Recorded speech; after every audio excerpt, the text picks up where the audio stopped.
بسم الله الرحمن الرحيم عم يتساءلون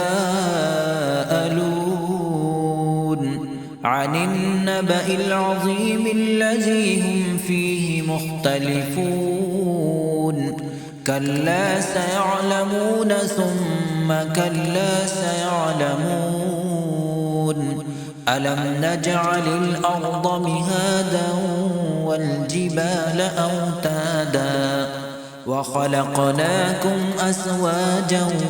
وجعلنا نومكم سباتا وجعلنا الليل لباسا وجعلنا النهار معاشا وبنينا فوقكم سبعا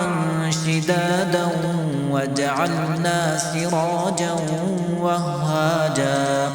وأنزلنا من المعصرات ماء ثجاجا لنخرج به حبا ونباتا وجنات ألفافا إن يوم الفصل كان ميقاتا يوم ينفخ في الصور فتأتون أفواجا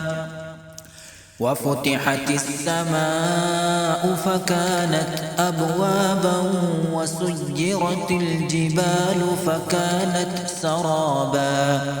إن جهنم كانت مرصادا للطاغين مآبا لابسين فيها أحقابا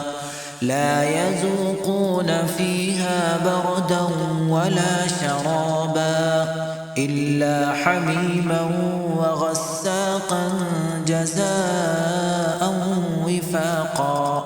إنهم كانوا لا يرجون حسابا وكذبوا بآياتنا كذابا وكل شيء أحصيناه كتابا فذوقوا فلن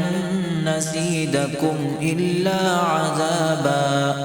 إن للمتقين مفازا حدائق وأعنابا وكواعب أترابا وكأسا دهاقا لا يسمعون فيها لغوا ولا كذابا جزاء من ربك عطاء حسابا رب السماوات والأرض وما بينهما الرحمن لا يملكون منه خطابا يوم يقوم الروح والملائكة صفا لا يتكلمون إلا من أذن له الرحمن وقال صوابا ذلك اليوم الحق فمن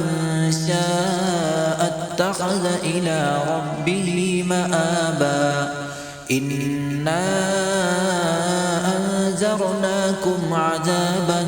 قريبا يوم ينظر المرء ما قدمت يداه ويقول الكافر يا ليتني كنت ترابا.